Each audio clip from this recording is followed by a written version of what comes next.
الحمدللہ وکفا والصلاۃ والسلام علی عبادہ الذین اصطفى خصوصاً علی افضلہم وخاتم النبیین محمد الامین وعلی آلہ وصحبہ اجمعین اما بعد فقد قال اللہ تبارک وتعالی کما ورد فی سورة البقرہ اعوذ باللہ من الشیطان الرجیم بسم اللہ الرحمن الرحیم افتطمعون ان یؤمنوا لکم وقد كان فريق منهم يسمعون كلام الله ثم يحرفونه من بعد ما عقلوه وهم يعلمون وإذا لقوا الذين آمنوا قالوا آمنا وإذا خلا بعضهم إلى بعض قالوا أتحدثونهم بما فتح الله عليكم ليحاجوكم به عند ربكم أفلا تعقلون اولا يعلمون ان الله يعلم ما يسرون وما يعلنون ومنهم اميون لا يعلمون الكتاب الا اماني وان هم الا يظنون فويل للذين يكتبون الكتاب بايديهم ثم يقولون هذا من عند الله ليشتروا به ثمنا قليلا فويل لهم مما كتبت أيديهم وويل لهم مما يكسبون وقالوا لن تمسنا النار إلا أياما معدودة قل اتخذتم عند الله عهدا فلن يخلف الله عهده أم تقولون على الله ما لا تعلمون بلى من كسب سيئة وأحاطت به خطيئته فأولئك أصحاب النار هم فيها خالدون والذين آمنوا وعملوا الصالحات أولئك أصحاب الجنة هم فيها خالدون صدق الله العظيم رب اشرح لي صدري ويسر لي أمري واحلل عقدة من لساني يفقهوا قولي اللهم ربنا الہمنا رشدنا واعذنا من شرور انفسنا اللهم ارنا الحق حقا وارزقنا اتباعه وارنا الباطل باطلا وارزقنا اجتنابه اللهم وفقنا لما تحب وترضى آمین یا رب العالمین۔ ذرا آواز اور کھولو۔ سورہ بقرہ میں بنی اسرائیل سے براہ راست خطاب پر جو 10 رکوعوں سے کچھ زائد حصہ مسلسل چل رہا ہے، اس کی جو ایک تقسیم میں اس سے پہلے کئی مرتبہ عرض کر چکا ہوں، اس کی طرف پھر اشارہ کرنا مقصود ہے۔ ان 10 رکوعوں میں سے پہلا رکوع یعنی سورہ بقرہ کا 5واں رکوع، یہ بنی اسرائیل کو دعوت پر مشتمل ہے کہ ایمان لاؤ محمد پر صلی اللہ علیہ وسلم اور قرآن حکیم پر۔ یہ اس کا اہم ترین حصہ ہے، اس اعتبار سے کہ امت مسلمہ میں بھی جب تجدیدی مساعی کسی بھی مرحلے پر ہوئی ہیں تو پھر ظاہر بات ہے کہ جو بھی لوگ اثر نو دین کی اصل حقیقت کی طرف مسلمانوں کو متوجہ کرنے کے لیے اٹھتے ہیں، انہیں مسلمانوں سے جو خطاب کرنا ہوتا ہے اس میں وہی انداز اختیار کیا جانا چاہیے کہ جو اس وقت نبی اکرم صلی اللہ علیہ وسلم اور مسلمانوں کو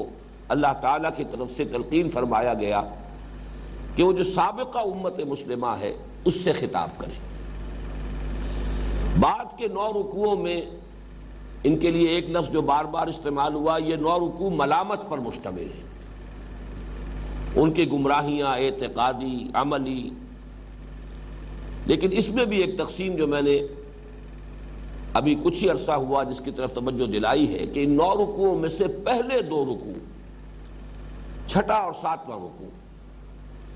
یہ خالص تاریخی واقعات پر مشتمل ہے، وہ واقعات کے جو اب دوبارہ ان کے رونما ہونے کا کوئی سوال نہیں، جیسے کہ بنی اسرائیل کی مصر سے جو بھی ہجرت ہوئی اس کے لیے اللہ تعالیٰ نے ایک خالص معجزے کے طور پر، خرق عادت کے طور پر سمندر کو پھاڑا، یا انہیں پانی کی احتیاج ہوئی تو حضرت موسیٰ علیہ السلام کے عصا کے ایک ضرب سے ایک چٹان سے 12 چشمے پھوٹ بہے۔ انہیں اگر غذا کی ضرورت پیش آئی تو اللہ تعالیٰ نے من و سلویٰ کا اہتمام فرمایا۔ یہ واقعات اصل میں وہ ہیں کہ جو خالص واقعاتی انداز کی چیزیں ہیں، ان کا تذکرہ کر کے کہ تم نے اس کے باوجود، ان انعامات اور احسانات کے باوجود تمہارا جو پے بپے طرز عمل رہا وہ در حقیقت ایسا تھا کہ جس کی بنا پر تم رحمت خداوندی سے محروم ہوتے چلے گئے۔ یہی وجہ ہے کہ چھٹے رکوع میں جو مضمون شروع ہوا، یا بنی اسرائیل اذکروا نعمتی التی انعمت علیکم وانی فضلتکم علی العالمین واتقوا یوما لا تجزی نفس عن نفس شیئا ولا یقبل منها شفاعۃ ولا یؤخذ منها عدل ولا هم ینصرون۔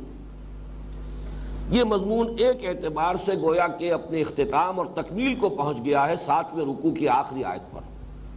وَضُرِبَتْ عَلَيْهِمُ الذِّلَّةُ وَالْمَسْكَنَةُ وَبَاءُوا بِغَضَبٍ مِّنَ اللَّهِ۔ اس کے بعد سے جو سلسلہ چل رہا ہے یہ 7 رکوع،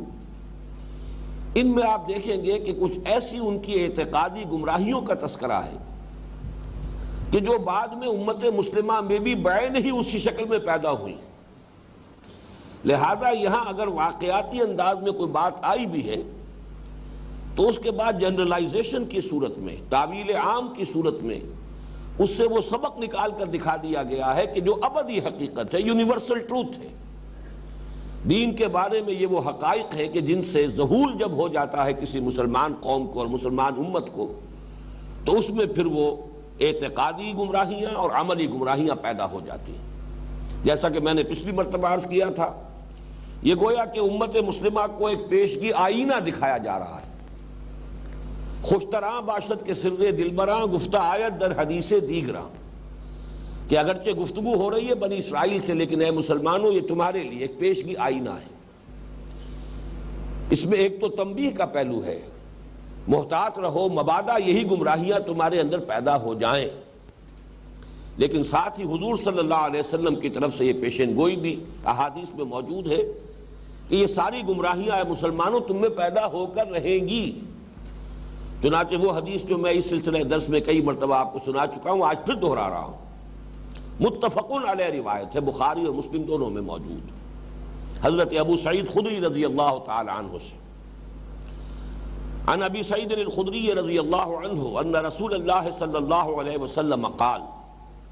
لَتَتَّبِعُنَّ سُنَنَ مَنْ كَانَ قَبْلَكُمْ شِبْرًا بِشِبْرٍ وَذَرَاعًا بِذَرَاعٍ۔ اے مسلمانوں تم بھی ان لوگوں کی پیروی کرو گے جو تم سے پہلے تھے، ہاتھ کے ساتھ ہاتھ اور بالشت کے ساتھ بالشت، یہ گویا کہ محاورہ ہے، بعین ہی انہی راستوں پر چلو گے۔ حَتَّى لَوْ دَخَلُوا جُحْرَ غَبٍّ لَتَبِعْتُمُوهُمْ، یہاں تک کہ اگر وہ گوہ کے بل میں گھسے تھے تو تم بھی ضرور گھسو گے۔ قلنا یا رسول اللہ الیہود والنصارى، تو ہم نے عرض کیا کہ اے اللہ کے رسول کیا آپ کی مراد یہود اور نصارہ سے ہے؟ قال فمن، آپ نے فرمایا اور کون؟ جو بھی ان کی گمراہیاں تھا تمہارے اندر بھی پیدا ہوں گی۔ یہاں تک کہ ایک اور حدیث میں یہ الفاظ بھی آئے ہیں کہ اگر ان میں کوئی شقی اور بدبخت ایسا پیدا ہوا کہ اس نے اپنی ماں کے ساتھ بدکاری کی ہوگی تو تم میں بھی کوئی نہ کوئی شقی ایسا لازماً پیدا ہوگا۔ یہ گویا کہ مسلمان امتوں کے مشترک خصائص ہیں کہ جب ان میں زوال آتا ہے، ایمان کا جوش جب کم پڑتا ہے اور جو حقیقت دین ہے اس سے ذہول ہونا شروع ہوتا ہے، تو پھر جس طرح کی خرابیاں آتی ہیں وہ اعتقادی اور عملی، وہ تقریباً وہی ہے کہ تاریخ کے اندر بار بار مسلمان امتوں میں وہی کیفیت جو ہے ہسٹری اپنے آپ کو دہراتی رہی۔ اب آج چلیے، آج جو مضمون آ رہا ہے، یہ 8 آیات جو ہمیں پڑھنی ہے، ان میں ایک بہت اہم حقیقت آگے چل کر آخر میں ان 8 آیات کے وہ عظیم قانون بیان ہوا ہے مکافات عمل کا، کہ آخرت کا محاسبہ جو ہے وہ کس بنیاد پر ہے۔ اور در حقیقت یہ وہی مضمون ہے جو مختلف پیرائے میں آ رہا ہے، جو 8ویں رکوع کی پہلی آیت میں آ چکا ہے، کہ عام طور پر امتوں میں یہ خیال پیدا ہوتا رہا ہے کہ ہم چونکہ اس امت میں شامل ہیں، ایک گروہی نسبت، لہذا ہم تو بخشے بخشائے ہیں، ہمارے ساتھ تو کوئی بہرحال پریفرنشل ٹریٹمنٹ ہوگا اللہ کے ہاں، ہمارے ساتھ خصوصی رعایات ہوں گی، جن معیارات پہ دوسروں کو جج کیا جائے گا قیامت میں، ان معیارات پر ہمیں جج نہیں کیا جائے گا، ہمارے لیے خصوصی معاملہ ہوگا، چونکہ ہم بہرحال اس امت میں سے ہیں، آخر ہم موسیٰ کے ماننے والے ہیں، ہم ابراہیم کی نسل میں سے ہیں، آخر ہم محمد کے امت میں ہیں صلی اللہ علیہ وسلم۔ یہ مغالطہ جو پیدا ہوتا ہے کہ کسی گروہی نسبت کی بنا پر آخرت میں نجات پانے کی توقع، در حقیقت یہی مضمون ہے جو وہاں چلا تھا 8ویں رکوع کی پہلی آیت میں، ان الذین آمنوا والذین ہادوا والنصارى والصابئین من آمن باللہ والیوم الآخر وعمل صالحا۔ سارا معاملہ جو ہے وہ اس پر نہیں ہے کہ کوئی کسی گروہ میں کسی امت میں شامل ہے، اصل جو فیصلہ ہوگا قیامت میں وہ ایمان اور عمل صالح کی بنیاد پر ہوگا۔ اس مضمون کو اب یہاں بھی دیکھیے کہ آج کا ہمارا درس بھی اسی پر جا کر اس کا جو کلائمیکس ہے آج کے درس کا وہ یہی مضمون ہے۔ افتطمعون ان یؤمنوا لکم، چونکہ پچھلا درس ختم ہوا تھا کہ یہود اپنی ان بدعمالیوں کی وجہ سے ہوتے ہوتے اس کیفیت تک پہنچ گئے تھے کہ ثم قست قلوبکم فہی کالحجارۃ او اشد قسوہ۔ کسی مسلمان امت کے لیے اس مقام تک پہنچ جانا واقعتاً نہایت عبرتناک بات ہے۔ وہ لوگ جو اللہ کے ماننے والے ہوں، وہ لوگ کہ جو نبیوں سے تعلق رکھتے ہوں، نبی کی امت میں سے ہوں، جن کے پاس اللہ کی کتاب ہو، شریعت ہو،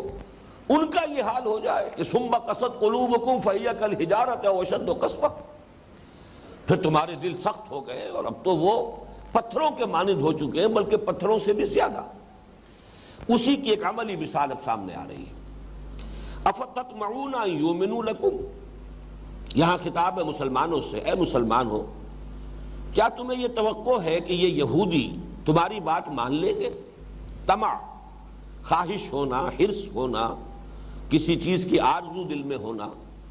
اور اسی کے ساتھ تعلق توقع کا ہے۔ تم چاہتے ہو اور تم یہ توقع رکھتے ہو، انسان چاہتا اسی بات کو ہے جس کی اسے کوئی امید ہو۔ افتطمعون ان یؤمنوا لکم،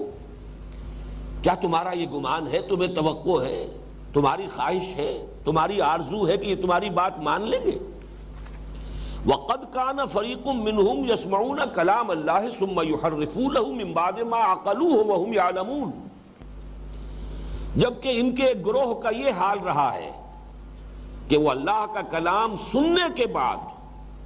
پھر اس میں تحریف کرتے رہے ہیں، اس کے باوجود کہ اس کو سمجھ لیتے تھے، اور یہ تحریف کسی مغالطے کی وجہ سے نہیں، وَهُمْ يَعْلَمُونَ، جانتے بوجھتے ارادے کے ساتھ۔ کا حال یہ ہو کہ بازی بازی بارش بابا ہم بازی، جو اللہ کے کلام کے ساتھ کھیل سکتے ہو،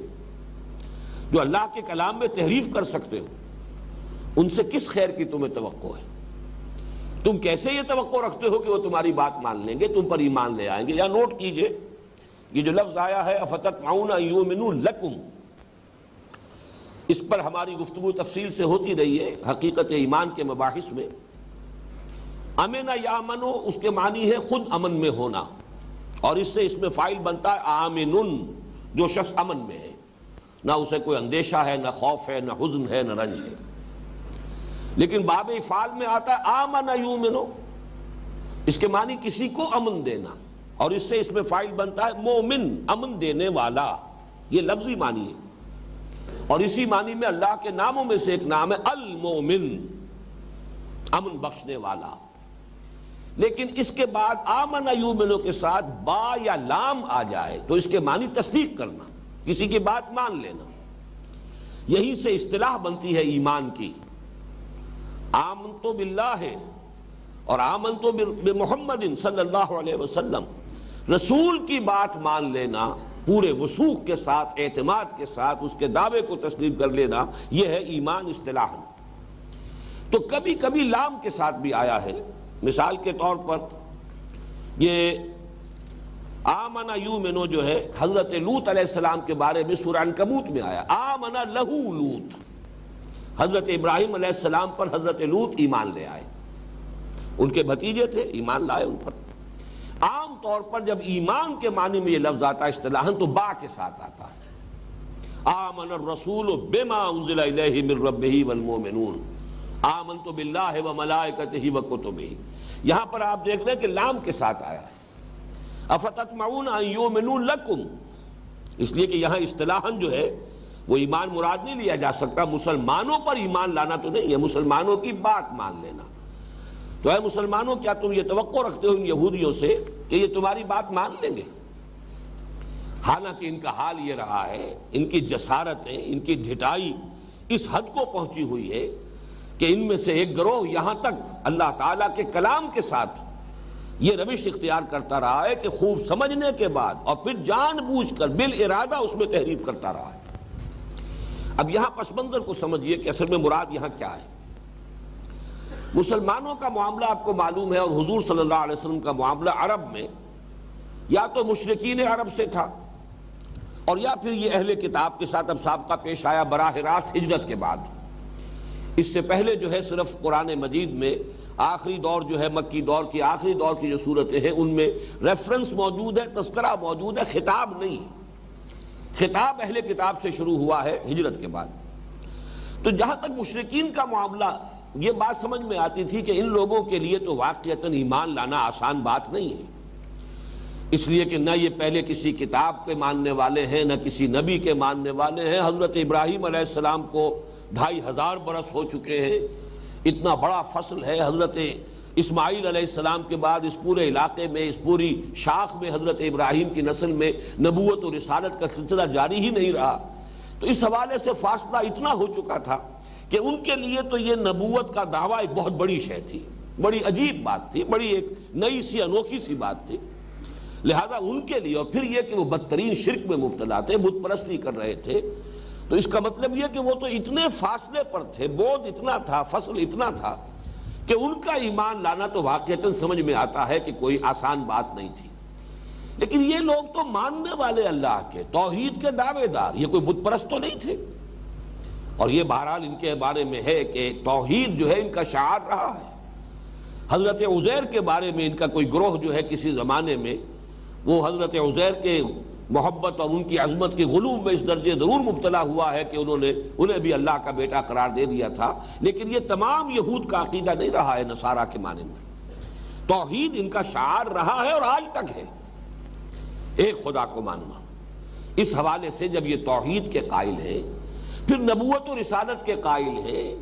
تورات کے ماننے والے ہیں، شریعت ان کے پاس رہی ہے، کتنے نبیوں کو مانتے ہیں، سب انبیاء کے پر ایمان رکھتے ہیں، تو یہ تو گویا کہ ان کے لیے تو بڑا ہی آسان معاملہ ہے محمد صلی اللہ علیہ وسلم پر ایمان لے آنا۔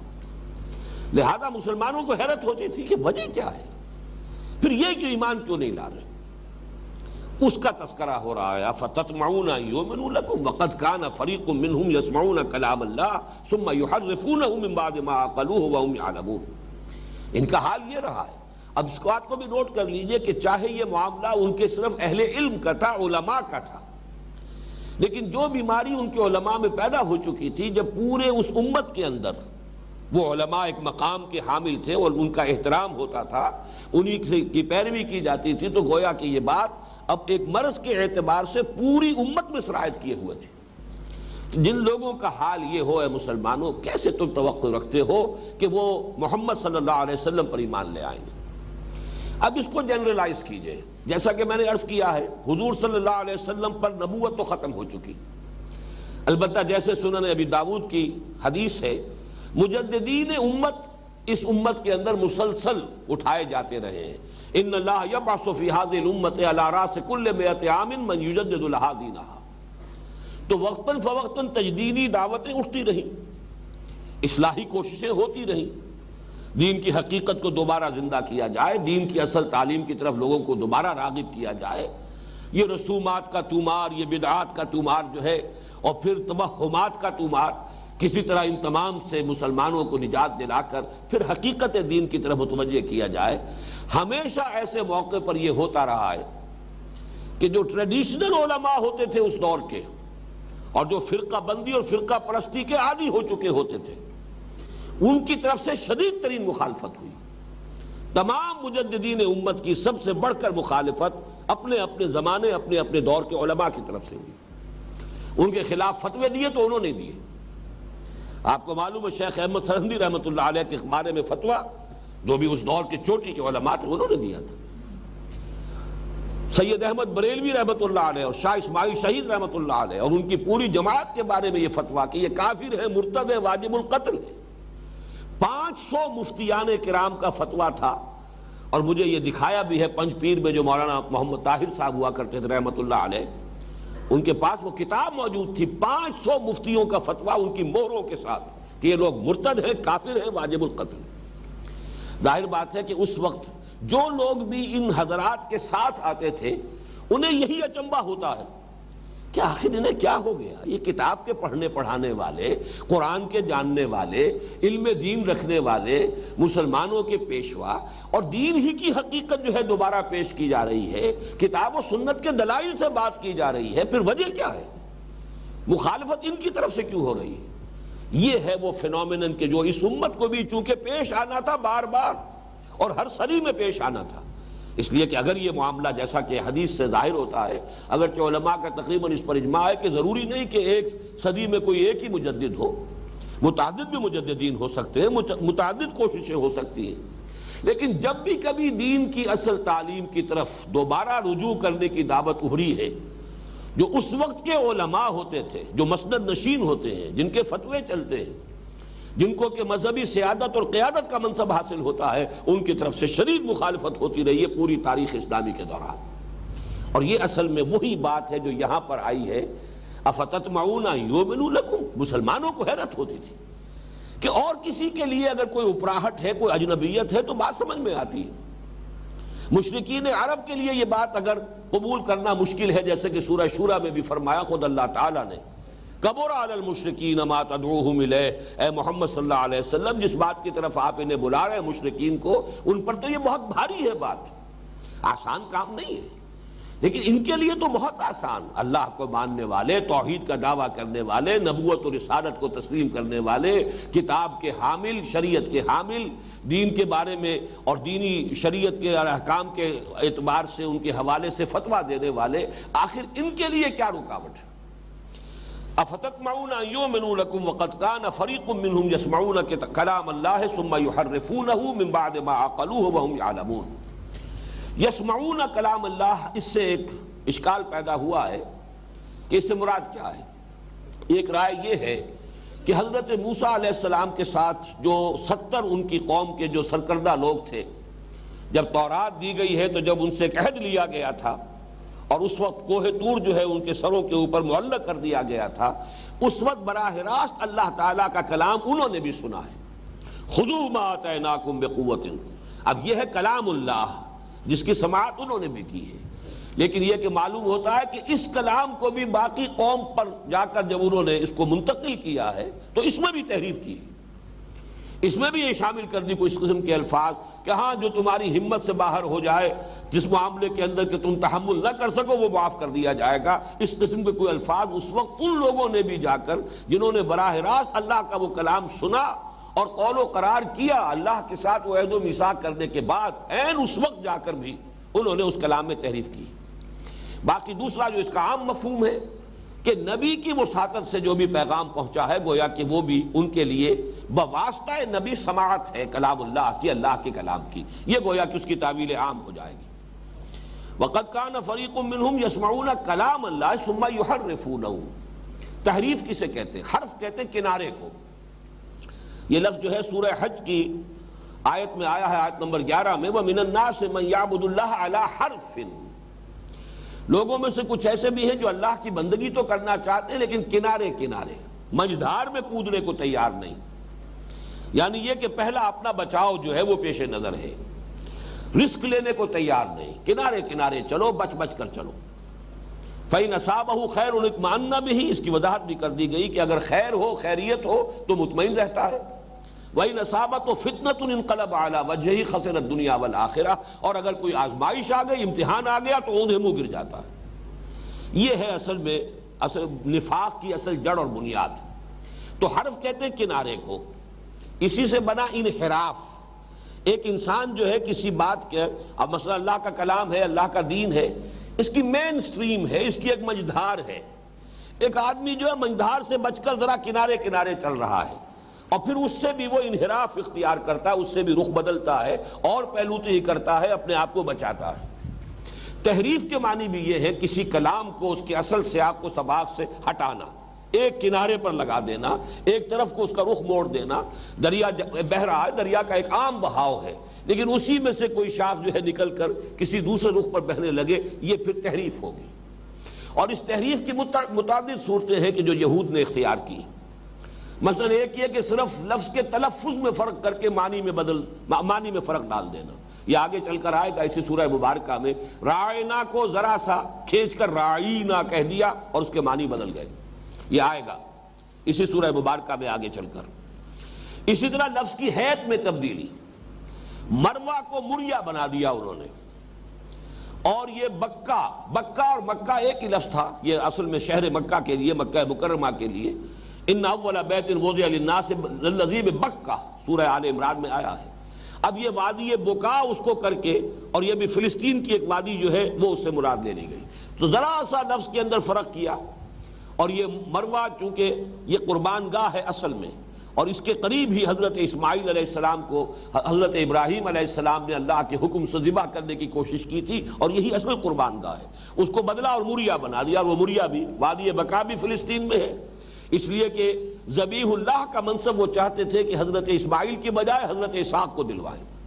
لہذا وہ ساری تحریفیں انہوں نے کی۔ یا یہ کہ کسی بھی جملے میں الفاظ کو آگے پیچھے کر دینا، یہ بھی تحریف کی ایک شکل ہے۔ ذو معانی الفاظ ہوتے ہیں، بعض اوقات ایک لفظ ایک سے زائد معنی کا متحمل ہے، حامل ہے، اور اس کو کسی ایک معنی میں خاص کر کے اس کا ایک مفہوم معین کر دینا۔ اور آخری شکل تحریف کی تعویل کے اندر تحریف، مضمون کا جو اصل مفہوم ہے، اس کا جو اصل مدعا ہے، اس سے اس کو ہٹا دینا۔ یہ تمام کی تمام چیزیں جو ہے یہود نے کی ہیں، تو مسلمانوں سے کہا جا رہا ہے کہ اے مسلمانوں، اس توقع کو دل سے نکال دو۔ یہ لوگ ماننے والے نہیں ہیں، ان کے دل سخت ہو چکے ہیں، یہ اللہ کے دین کے ساتھ کھیلتے رہے، یہ شریعت کے ساتھ کھیلتے رہے، بازی بارش ہم بابا ہم بازی۔ اب جب انہوں نے یہ روش اختیار کی ہے تو تم توقع نہ رکھو۔ گویا کہ اب اس سے جو سبق ہمیں ملتا ہے وہ یہ ہے کہ کسی بھی تجدیدی جد و جہد کے ساتھ وابستہ لوگوں کو بڑے صبر کی ضرورت ہے۔ یہ توقع نہ رکھیں کہ یہ بات تو بالکل سیدھی سی ہے، لوگ مان لیں گے، اور خاص طور پر وہ لوگ مان لیں گے جن کا اوڑھنا بچھونا یہی دین ہے۔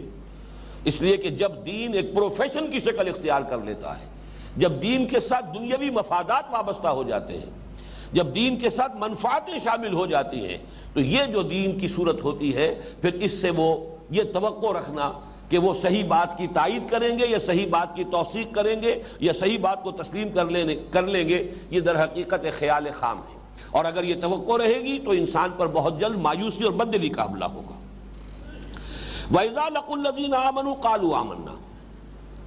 اور جب یہ ملاقات کرتے ہیں اہل ایمان سے تو کہتے ہیں کہ ہم بھی ایمان والے ہیں۔ وَإِذَا خَلَا بَعْضُهُمْ إِلَىٰ بَعْضٍ، اور جب وہ خلوت میں ہوتے ہیں بعض کے ساتھ، قالوا تو پھر ایک دوسرے سے کہتے ہیں أَتُحَدِّثُونَهُمْ بِمَا فَتَحَ اللَّهُ عَلَيْكُمْ لِيُحَاجُّوكُمْ بِهِ عِندَ رَبِّكُمْ، کیا تم انہیں یعنی مسلمانوں کو وہ باتیں بتا رہے ہو جو کہ اللہ تعالیٰ نے تم پر کھولی ہے تاکہ وہ تمہارے خلاف حجت قائم کرے تمہارے رب کے پاس؟ افلا تعقلون، تو کیا تم عقل سے کام نہیں لیتے؟ اب اس آیت کے پس منظر کو بھی سمجھیے۔ یہودیوں کا اصل میں دعویٰ یہ تھا، مسلمانوں سے وہ کہتے کہ ہمیں بھی مانو کہ ہم صاحب ایمان ہیں۔ فرض کیجئے کہ ہم نے محمد کو نہیں مانا صلی اللہ علیہ وسلم، تو سینکڑوں ہزاروں نبیوں میں سے اگر بالفرض محمد نبی ہے تب بھی ہم نے صرف ایک کا انکار کیا نا، یا اور آگے بڑھو گے ہم نے ایک اور کا انکار کیا اور وہ حضرت مسیح ہے۔ باقی سینکڑوں ہزاروں نبیوں کے ہم ماننے والے، کتاب ہمارے پاس، تورات ہمارے پاس، تم بھی مانتے ہو کہ تورات اللہ نے نازل فرمائی، تم بھی مانتے ہو موسیٰ اللہ کے رسول تھے، ہم ان کے ماننے والے، ہم ان کے امتی ہیں، اللہ کو ہم مانتے ہیں، آخرت کو ہم مانتے ہیں، بعث بعد الموت کو ہم مانتے ہیں، جنت اور دوزخ کو ہم مانتے ہیں، تو کیسے تم ہمیں کہو گے کہ ہم علیحدہ ہو گئے؟ ہم بھی صاحب ایمان ہیں، ہمیں تسلیم کرو۔ اصل میں یہ مضمون جو اس سورہ مبارکہ کے دوسرے رکوع میں بھی آیا تھا، وہاں پہ بھی خاص طور پر نوٹ کرنے کی بات یہ ہے کہ وَمِنَ النَّاسِ مَن يَقُولُ آمَنَّا بِاللَّهِ وَبِالْيَوْمِ الْآخِرِ وَمَا هُم بِمُؤْمِنِينَ، لوگوں میں سے کچھ ایسے بھی ہیں جو کہتے ہیں کہ ہم اللہ پر بھی ایمان رکھتے ہیں، یوم آخر پر بھی ایمان رکھتے ہیں، حالانکہ حقیقت میں وہ مومن نہیں ہے۔ تو وہاں اصل میں اگرچہ عام خیال یہ ہے کہ وہاں مراد جو ہے وہ منافقین ہیں، لیکن جیسا کہ میں نے عرض کیا تھا جب کہ ہم وہ رکوع مطالعہ کر رہے تھے، قرآن مجید نے تو اصل میں وہ ایک نقشہ کھینچ دیا ہے، ایک کردار جو ہے کردار نگاری کر دی ہے، کردار کا نقشہ کھینچ دیا ہے، اب جس پر بھی وہ فٹ ہو جائے، اور وہ دونوں پر فٹ ہو رہا تھا۔ منافقین کا معاملہ بھی یہ تھا کہ ان پر سب سے زیادہ گراں جو گزرتی تھی بات وہ حضور کی اطاعت تھی، اللہ کو مان لینا۔ اسی لیے آپ کو بھی معلوم ہے کہ جب یہ قتال کا سلسلہ چلا ہے تو وہ یہ کہتے تھے یہ محمد خود کر رہے ہیں جو کچھ کر رہے ہیں صلی اللہ علیہ وسلم، لولا نزلت سورۃ،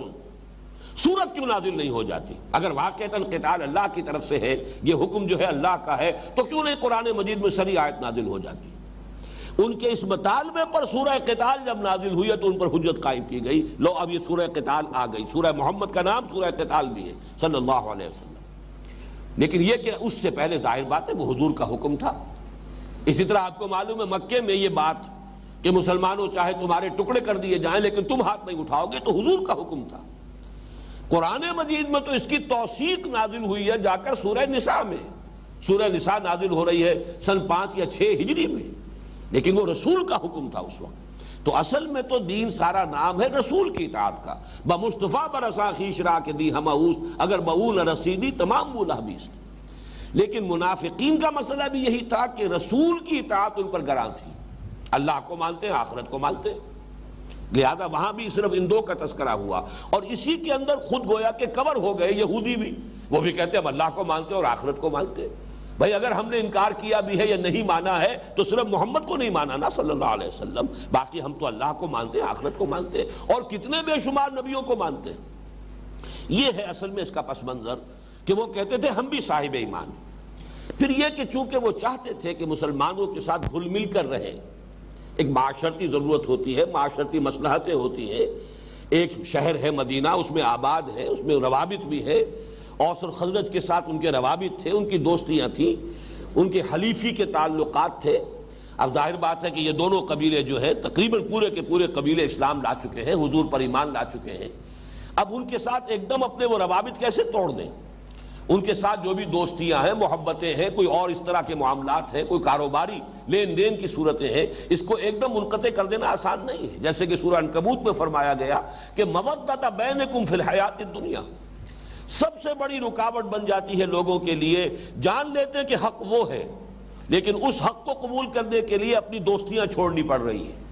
اپنی عزیز داریوں کے اوپر آنچ آتی ہے، اپنی رشتہ داریوں جو ہیں ان کے اندر رکھنے پڑتے ہیں، لہذا یہ مودۃ بینکم فی الحیات الدنیا یہ پاؤں میں بیڑی بن کر پڑی رہتی ہے اور انسان کو حق کے قبول کرنے سے روکتی رہتی ہے۔ تو یہ معاملہ ان کا تھا اس معنی میں کہ چاہتے تھے کہ مسلمانوں کے ساتھ ان کا وہ خلا ملا، اوس اور خزرج کے ساتھ ان کے وہ تعلقات تجارتی لین دین کا حلیفی کے معاملات برقرار رہیں،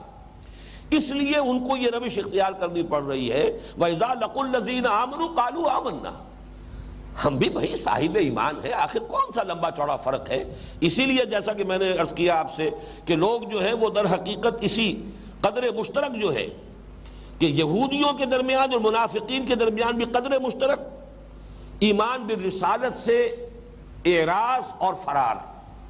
آج کے دور میں بھی سب سے بڑے فتنے آپ کو یہی ملیں گے، چاہے وہ وحدت ادیان کا فتنہ ہے، تمام دین ایک ہے جی کیا فرق پڑتا ہے، شریعتوں کا تھوڑا تھوڑا فرق ہے، وہاں پر بھی زد آ رہی ہے ایمان بالرسالت پر۔ اور مسلمانوں کے اندر سب سے بڑا فتنہ آج کے دور کا وہ انکار سنت یا استخفاف حدیث کا فتنہ ہے، اس کے بھی اگر آپ دیکھیں گے ڈانڈے ملتے ہیں اتباع رسول اور اطاعت رسول سے، وہ گراں گزرنے والی چیز ہے، لہذا اسے کسی نہ کسی شکل میں انسان چاہتا ہے کہ اس سے اپنے آپ کو بچائے۔ وَإِذَا لَقُوا الَّذِينَ آمَنُوا قَالُوا آمَنَّا، اسی معاملے میں چونکہ وہ چاہتے تھے کہ دوستیاں رہیں اور یہ ہمارے خلوص کے قائل رہیں، تو اسی خوشامدانہ لہجے میں کبھی کبھی وہ تائید بھی کر دیتے تھے کہ ہاں ہاں یہ بات جو قرآن مجید میں آئی ہے یا جو آپ کے رسول نے کہی ہے ہمارے ہاں بھی یہ بات ہے، یہ بات صحیح ہے، تورات میں یہ بات اسی طور سے نازل ہوئی ہے۔ یہ گویا کہ جسے عام ہمارے ہاں کولوکیل لینگویج میں کہتے ہیں نمبر بنانا اپنے،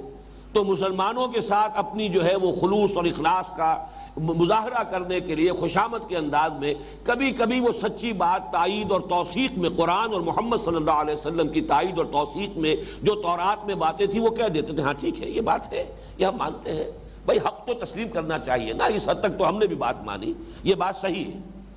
لیکن اب جب وہ ہوتے تھے اپنی مجلسوں میں مسلمانوں سے تو جب وہ باتیں کرتے تھے تو اس طرح کی کوئی بات جو ہے نکل جاتی ہے جس کے منہ سے سچی بات مستی میں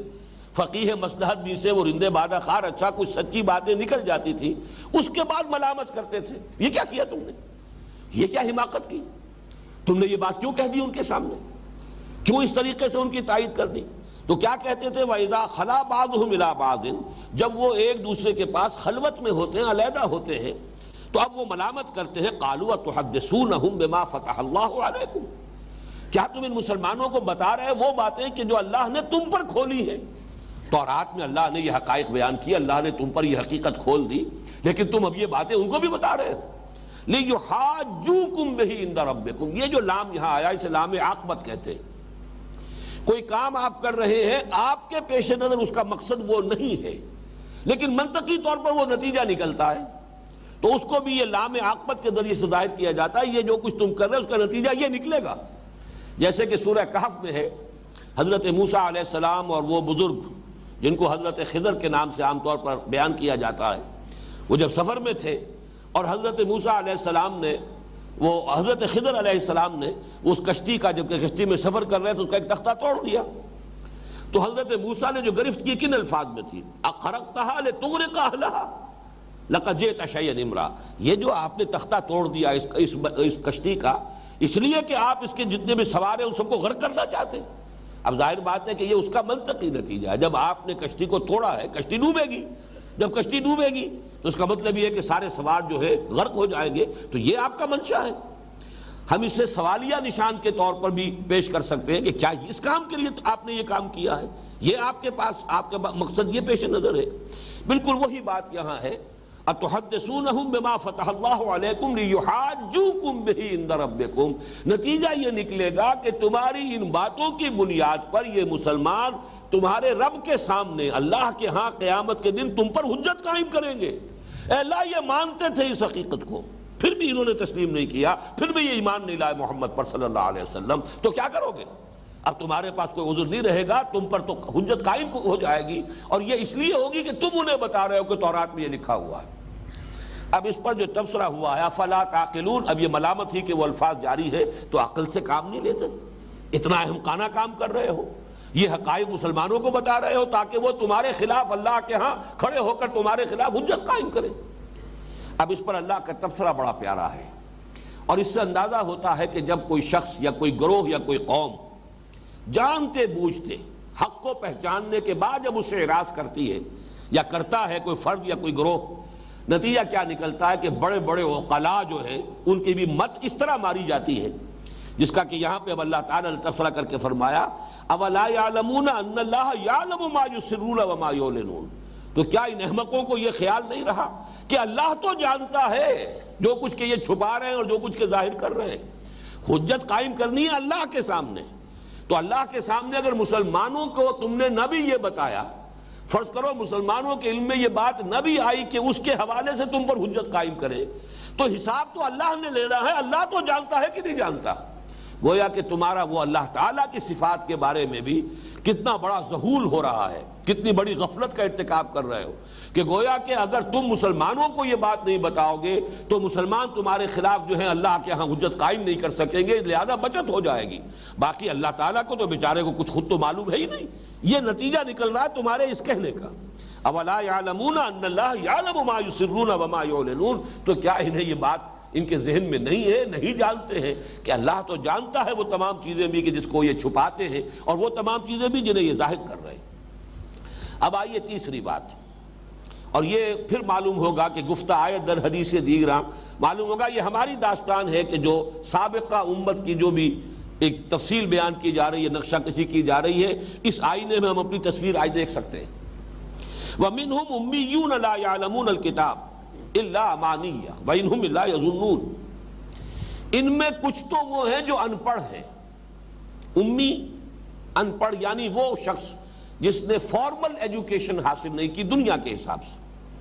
باقی یہ کہ اللہ تعالیٰ نے کسی کو علم لدنی دیا ہو یہ بات دوسری ہے۔ بہت سے ہوتے ہیں کہ جنہوں نے کوئی فارمل تعلیم حاصل نہیں کی ہے لیکن فہم ہے، فطرت سلیمہ ہے، عقل سلیم ہے، اور اس کے علاوہ بھی اللہ تعالیٰ جس کے دل میں جو چاہے بات القاء فرما دے، اس کو علم لدنی کہتے ہیں، خاص اللہ اپنے پاس سے کسی کو علم دے دے۔ اسی معنی میں پھر یہ لفظ استعمال ہوتا النبی الامی محمد الرسول اللہ صلی اللہ علیہ وسلم، اس لیے کہ آپ نے بھی دنیاوی اصولوں کے مطابق کوئی تعلیم حاصل نہیں کی، اللہ نے سکھایا جو سکھایا، یا اللہ تعالیٰ نے حضرت جبرائیل کے ذریعے یا حضرت اسرافیل کے ذریعے سے جو بھی تعلیم دی علمہ شدید القویٰ ذو مرۃ فاستویٰ، سکھایا ہے انہیں، تعلیم دی ہے۔ لیکن دنیاوی جو طریقے ہیں یہ سیکھنا سکھانا، دنیا میں تعلیم و تعلم، اس کے ذریعے سے حضور نے کوئی علم حاصل نہیں کیا۔ پھر یہ لفظ آتا ہے پوری اس قوم کے لیے بھی جس میں حضور مبعوث ہوئے، امیون، هو الذی بعث فی الامیین رسولا منہم یتلو علیہم آیاتہ ویزکیہم، سورۃ الجمعہ میں پوری اس نسل کو کہا گیا امیون۔ کیوں؟ اس لیے کہ ان کے ہاں نمبر ایک تو یہ کہ عام طور پر مجموعی طور پر پوری قوم ان پڑھ لوگوں پر مشتمل تھی، پڑھے لکھے لوگ صرف انگلیوں پر گنے جانے کے قابل، تو گویا کہ حکم الاکثر حکم الکل کے حوالے سے جو اکثریت کی کیفیت ہوگی اسی کا اطلاق کل کے طور پر کر دیا جاتا، تو گویا کہ پوری قوم جو ہے وہ امیین پر مشتمل تھی، ان پڑھ لوگوں پر مشتمل تھی۔ دوسرے اس معنی میں کہ ان کے پاس کوئی کتاب نہیں تھی، صاحب کتاب یا اہل کتاب کے مقابلے میں بھی امیین کا لفظ آیا ہے قرآن مجید میں، بعض مواقع پر اس کو لایا گیا ہے اہل کتاب کے مقابل میں۔ بہرحال یہاں پر جو کہا جا رہا ہے وہ یہ ہے کہ جیسے آج مسلمانوں میں عظیم اکثریت جو ہے وہ امیین پر مشتمل ہے، کس معنی میں؟ چاہے پی ایچ ڈی کیا ہوا ہو لیکن دین سے واقف نہیں، دین کے بارے میں تو صرف ہیر سے ہے ان کی، کچھ سنی سنائی باتیں ہیں، کوئی بچپن میں سن لی تھی، کچھ کہیں ادھر ادھر گئے ہیں، وہ مسجدوں میں کوئی تقریریں سن لی ہیں، کوئی خطبات سن لی ہیں، کوئی وعظ سن لیے ہیں، کوئی چرچے ہیں اس طرح کی، سوائے اس طرح کی باتوں کے وہ ہیر سے جو ہے اس کے سوا کچھ بھی نہیں۔ انہوں نے کتاب نہیں پڑھی، انہوں نے اس کا علم حاصل نہیں کیا، انہوں نے عربی زبان نہیں سیکھی۔ کتنے لوگ ہوں گے کہ جنہوں نے قرآن اور سنت کا مطالعہ کیا؟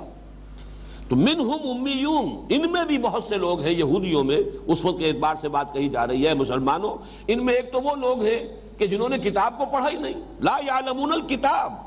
یہ جانتے ہی نہیں تورات میں کیا ہے، الا امانی، ہاں ان کو تو کچھ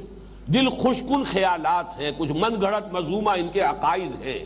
وہ عقائد کی ایک مثال آگے آ بھی جائے گی، قالوا لن تمسنا النار الا ایاما معدودہ، ان کے دلوں میں یہ بات بٹھا دی گئی ہے اور یہی بات ان کے ذہنوں میں بیٹھ گئی ہے کہ ہمیں تو اول تو یہ کہ جہنم میں جھونکا جائے گا ہی نہیں، ہمارے ساتھ تو پریفرنشل ٹریٹمنٹ ہوگا، نحن ابناء اللہ و احباؤہ، ہم تو اللہ کے بیٹوں کے مانند ہیں، بڑے چہیتے ہیں، لاڈلے ہیں، اور اگر بالفرض دوسرے لوگوں کی آنکھوں میں دھول جھونکنے کے لیے اللہ تعالیٰ اپنے انصاف کا کچھ تو آخر جو ہے اس کا کچھ لاج رکھے گا، تو ہمیں اگر جہنم میں داخل کر بھی دیا گیا تو گنتی کے چند دن فوراً نکال لیے جائیں گے۔ اب یہ ان کے مرزومہ خیالات ہیں، یہ امانی ہے۔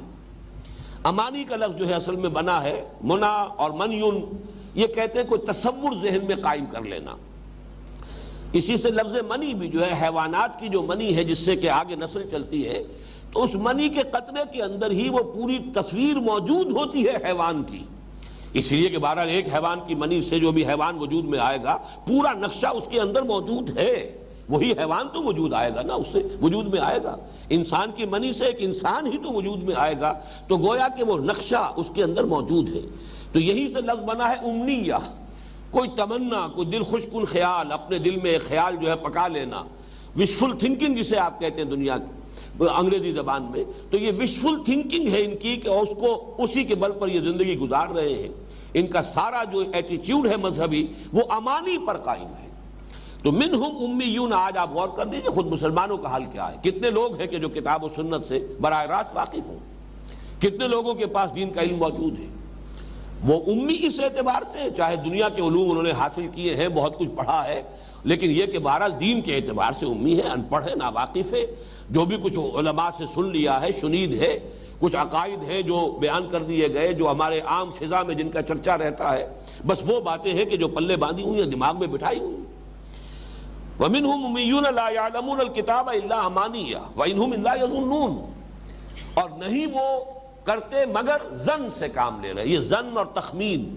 یہ امنیہ جو ہے یہ اسی کے ساتھ ملتی جلتی چیز ہے، ظن و تخمین، گمان، اٹکل پچو کے تیر، اس سے آگے ان کے پاس جس کو کہا جائے دین کا علم وہ موجود نہیں ہے۔ تو ایک بڑی تعداد ان کی ایسے لوگوں پر مشتمل تھی، وَمِنْهُمْ أُمِّيُّونَ لَا يَعْلَمُونَ الْكِتَابَ إِلَّا أَمَانِيَّ وَإِنْهُمْ إِلَّا يَظُنُّونَ فَوَيْلٌ لِّلَّذِينَ يَكْتُبُونَ الْكِتَابَ بِأَيْدِيهِمْ، تو ہلاکت ہے، بربادی ہے، تباہی ہے، افسوس ہے ان لوگوں کے لیے جو کتاب لکھتے ہیں اپنے ہاتھ سے، ثم یقولون ھذا من عند اللہ، پھر کہتے ہیں یہ اللہ کے پاس سے ہے، لیشتروا بہ ثمنا قلیلا، تاکہ اس کے ذریعے سے کچھ دنیاوی مفاد، کچھ قیمت، حقیر سی قیمت حاصل کر لیں۔ فویل لہم مما کتبت ایدیہم وویل لہم مما یکسبون، تو ہلاکت اور بربادی اور تباہی اور افسوس ہے ان کے لیے اس چیز کی وجہ سے بھی کہ جو ان کے ہاتھوں نے لکھی، اور اس چیز کی وجہ سے بھی جو انہوں نے کمائی حاصل کی ہے، جو قیمت انہوں نے وصول کی ہے، اس سے بھی ان کے لیے ہلاکت، بربادی، تباہی اور افسوس۔ اب یہ ہے ان کے اہل علم کا رویہ۔ یہ ذرا یہ آیت جو ہے اس اعتبار سے مشکلات القرآن میں سے ہے کہ اس کے صحیح مفہوم کو معین کرنے میں کوئی دقت پیش آ رہی ہے۔ میں نے اپنی سی کوشش کی ہے، میں اس کے بارے میں کچھ باتیں آپ سے عرض کرتا ہوں۔ پہلی بات تو یہ کہ یہ کتاب سے مراد یہاں کیا ہے؟ اگر تورات مراد لی جائے تو اگر ہم یہ کہیں کہ ان کے اہل علم میں یہ کتاب تورات اپنے ہاتھوں سے لکھی اور اسے دھوکہ دینے کے لیے اور محض دنیاوی منفعت کمانے کے لیے اللہ کی طرف منسوب کیا،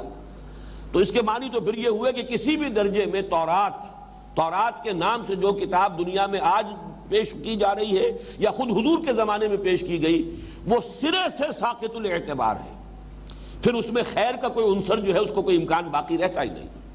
اس لیے کہ وہ تو پھر ان کے ہاتھوں کی لکھی ہوئی ہے جو انہوں نے غلط طور پر اللہ کی طرف منسوب کی ہے، اور وہ بھی بدنیتی کے ساتھ، اور وہ بدنیتی یہ کہ صرف دنیاوی کوئی مفادات حاصل کرنے کے لیے انہوں نے یہ سارا دھندا کیا ہے۔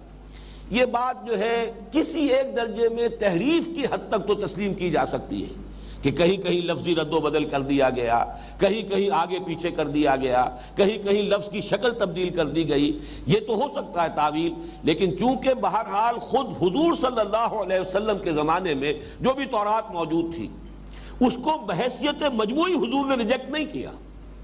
بلکہ بسا اوقات کہا لاؤ تورات، فاتو بالتورات فتلوہا، لاؤ نا تورات اور اس کو پڑھو۔ اس کا مطلب یہ ہے کہ بحیثیت مجموعی جو ہے اس تورات کو اس اعتبار سے ساقط الاعتبار قرار دے دینا کہ اس میں تو سارا کا سارا معاملہ جو ہے وہ جھوٹ پر اور افتراء پر ہی مبنی ہے، اور ساری جو ہے لوگوں نے اپنے ہاتھ سے لکھ کر جو ہے اس کو اللہ کی طرف جھوٹ موٹ سے منسوب کر دیا ہے، اور اس میں بھی ان کے پیش نظر بدنیتی تھی،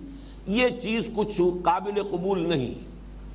اس حوالے سے مولانا اصلاحی صاحب نے ایک تعویل کی ہے، اور وہ تعویل یہ ہے کہ یہاں الکتاب سے مراد ہے فتویٰ، قانون۔ ویسے یہ بات اپنی جگہ پر وزنی ہے، قرآن مجید میں جہاں لفظ کتاب آتا ہے اس میں خاص طور پر شریعت کی طرف اشارہ ہوتا ہے۔ کسی بھی شے کی فرضیت جب قرآن مجید میں آتی ہے تو کتبہ کے لفظ سے آتی ہے، کتب علیکم الصیام، کتب علیکم القتال،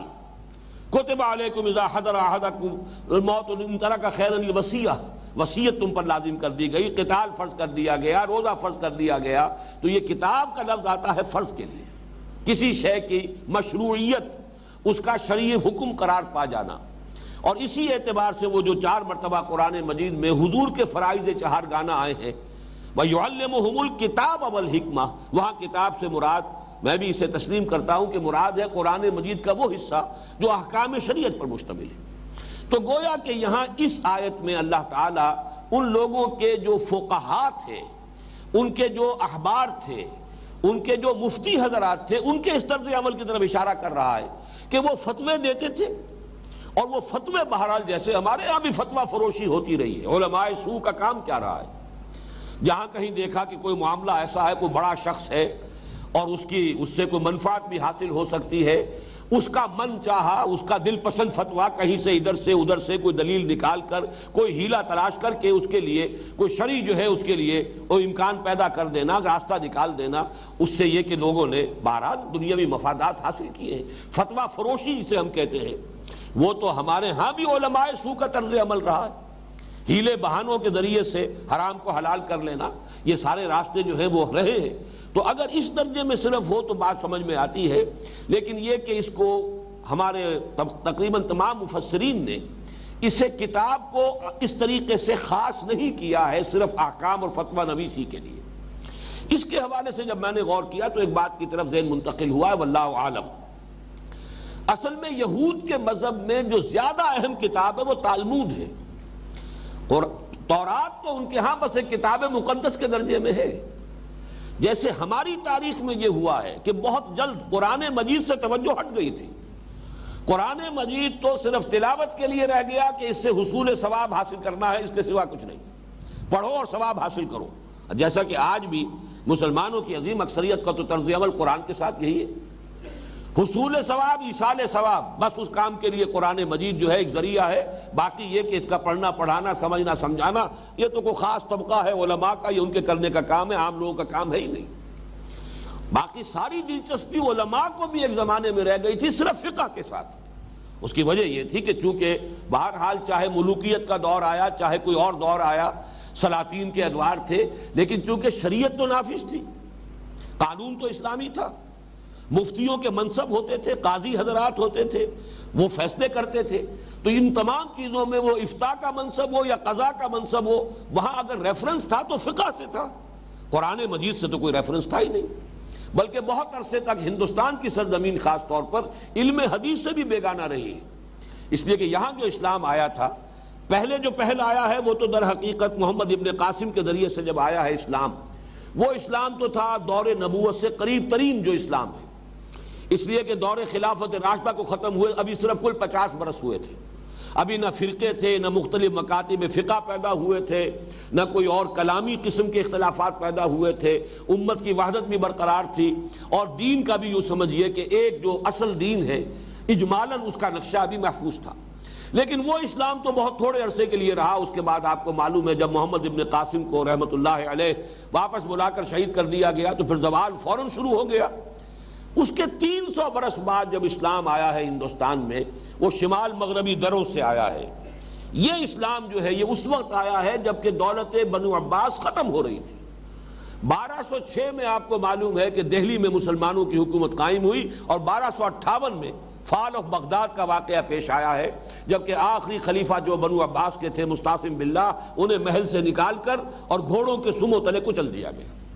تو یہ دور جو ہے جو ہارٹ آف اسلام ہے، اس میں سمجھیے کہ زوال انتہا کو پہنچا ہوا تھا جبکہ اس بر عظیم پاک و ہند کے اندر اسلام کی حکومت آئی ہے، مسلمانوں کی حکومت آئی. یہ اسلام جو آیا ہے یہ خالص سنی حنفی اسلام،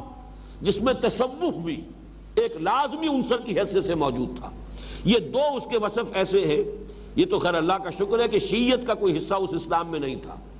وہ تو بہت بعد میں، یوں سمجھیے کہ تقریباً 300 برس بعد آیا یہاں پہ شیعت نے قدم رکھا ہے.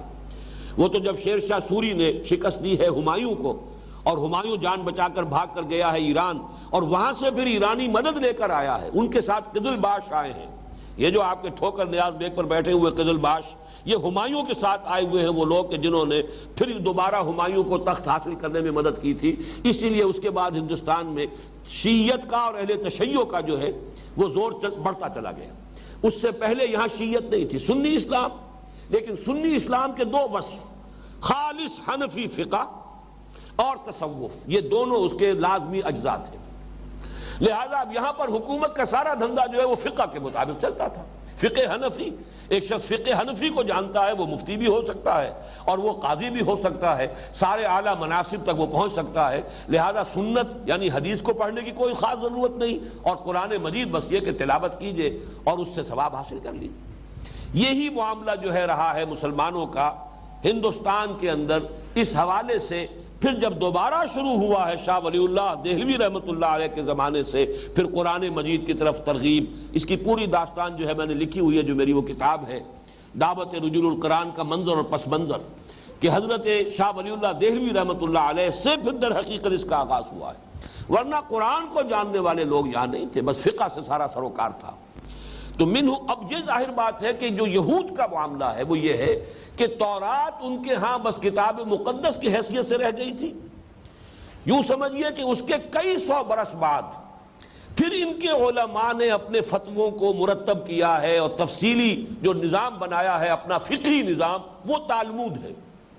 اور دو تالمودیں ہیں کہ جو دنیا میں مرتب کی گئی، ایک بیبیلونین تالمود ہے اور ایک پیلسٹینین تالمود ہے. یہ دو تالمود، اور یہ ان کی اصل کتاب ہے. اب در حقیقت تالمود عبرانی میں کہتے ہیں لرننگ کو یا اسٹڈی کو، اور اسی سے میں نے ذہن میرا منتقل ہوا ہے کہ عربی زبان کا لفظ تلمیذ معلوم ہوتا ہے کہ چونکہ عبرانی اور عربی زبانیں، یا تو یہ کہ یہ یعنی میرے نزدیک تو یہ بھی امکان ہے کہ عربی زبان کو ہم عبرانی کی بیٹی قرار دیں، یا یہ کہ کسی ایک کامن لینگویج سے یہ دونوں زبانیں نکلی ہیں، دونوں بیٹیاں ہیں کسی اور زبان کی، واللہ عالم۔ تو قرب جو ہے بہت ہے، تلمیذ، تلمود در حقیقت پڑھنا سیکھنا۔ تو جب انہوں نے اپنے فتووں کو مرتب کیا، لمبا چوڑا نظام بنایا، پورا قانون بنایا، ان کی رسومات بڑی تفصیل سے مرتب کی گئی، اس تالمود کو اصل میں ان کے دین کی جڑ اور بنیاد ہونے کی حیثیت حاصل ہے، تورات کو نہیں۔ اس اعتبار سے اگر یہاں اس آیت مبارکہ میں ہم کتاب سے مراد تالمود لیں تو پھر بات پوری طرح سمجھ میں آ جاتی ہے۔ ظاہر بات ہے تالمود کو وہ بھی نہیں مانتے کہ وہ اللہ کی طرف سے ہے یا اللہ کی نازل کردہ ہے، بلکہ وہ بھی تسلیم کرتے ہیں کہ ہمارے ہاں کے اہل علم اور جو بڑے خدا رسیدہ تھے اور بڑے اللہ والے تھے انہوں نے یہ ساری چیزیں مرتب کی ہیں، تو اس پر میں سمجھتا ہوں کہ اس کا اطلاق ہو سکتا ہے، اور اسی میں پھر مولانا اصلاحی صاحب کی جو تعویل ہے وہ بھی انکارپوریٹ ہو جاتی ہے، اس لیے کہ وہ فتوے جو فتویٰ فروشی کے انداز میں دیے گئے وہ بھی ظاہر بات ہے کہ اسی میں انکارپوریٹ ہو گئے ہیں، اور اس طریقے سے ان کا جو اصل یوں سمجھیے کہ ان کی سند ہے دین کے اندر، اصل جو حجت ہے دین میں، وہ کتاب ہے جس کے بارے میں قرآن مجید کی ڈسکرپشن بالکل صحیح ہے، فَوَيْلٌ لِّلَّذِينَ يَكْتُبُونَ الْكِتَابَ بِأَيْدِيهِمْ، یہ تو ان کے اپنے ہاتھوں کی لکھی ہوئی کتاب ہے، ثُمَّ يَقُولُونَ هَذَا مِنْ عِنْدِ اللَّهِ، لیکن ظاہر بات ہے کہ وہ اسے منسوب کر رہے ہیں اس معنی میں کہ بہرحال اسی دین کی ہم نے تشریح کی ہے، وہیں سے اس کا استنباط کیا ہے، در حقیقت اسی تورات پر یہ مبنی ہے، تو عوام کے سامنے وہ بات بھی بالکل گویا کہ منزل من اللہ کے درجے میں پیش کی جا رہی ہے، لِيَشْتَرُوا بِهِ ثَمَنًا قَلِيلًا، تاکہ اس کے ذریعے سے اپنے دنیاوی مفادات اور دنیاوی مقاصد کی تکمیل کریں، اور جو بڑی سے بڑی قیمت بھی دنیا میں مل سکتی ہے ظاہر بات ہے کہ وہ حقیقت کے اعتبار سے اور آخرت کے اعتبار سے وہ ثمن قلیل کے درجے میں ہے۔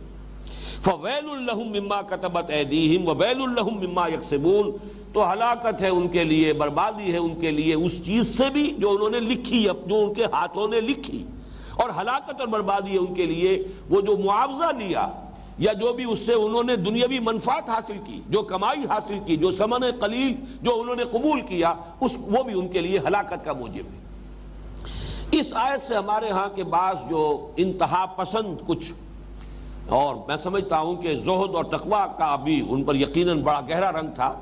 انہوں نے ایک زمانے میں یہاں تک یہ رائے قائم کر لی تھی کہ قرآن مجید کی طباعت، کتابت، فروخت، اس سے بھی کوئی اجرت حاصل کرنا، نفع کمانا بھی حرام ہے، اس لیے کہ اللہ کا کلام ہے، اور یہ بھی اس آیت کے ذیل میں آ جاتا ہے کہ یشترون بہ ثمنا قلیلا۔ اسی طریقے سے ایک مرتبہ مجھے یاد ہے تبلیغی جماعت کے ایک بڑے بہت ہی مخلص، کبھی ہوا کرتے تھے تحصیلدار پارٹیشن سے پہلے، لیکن وہ سب اپنی ملازمت چھوڑ کر ہمہ وقت لگ گئے تھے، بہت نیک آدمی تھے، بہت مخلص، لیکن یہ کہ انتہا پسندی جو ہے وہ ان میں اس درجے آ گئی تھی کہ سب اپنے گھر والوں سے بالکل علیحدہ ہو کر، بیوی بچوں سے سارا رشتہ توڑ کر، پھر وہ جا کر کہیں کاغان میں بہت دور جا کر انہوں نے کسی جگہ پر پہاڑوں کے اندر ہی پھر چلہ کشی شروع کر دی تھی۔ انہوں نے ایک مرتبہ کہا تھا کہ یہ دینی تصنیف و تالیف اور کتابیں چھاپنا اور یہ تفسیریں چھاپنا اور اس سے پیسے کمانا یہ اسی آیت کے تحت آتا ہے۔ تو میں اس وقت بھی ان سے میں نے کچھ تھوڑا سا سختی کے ساتھ بھی کلام کیا تھا کہ قرآن مجید کی آیات کو اس طرح جو ہے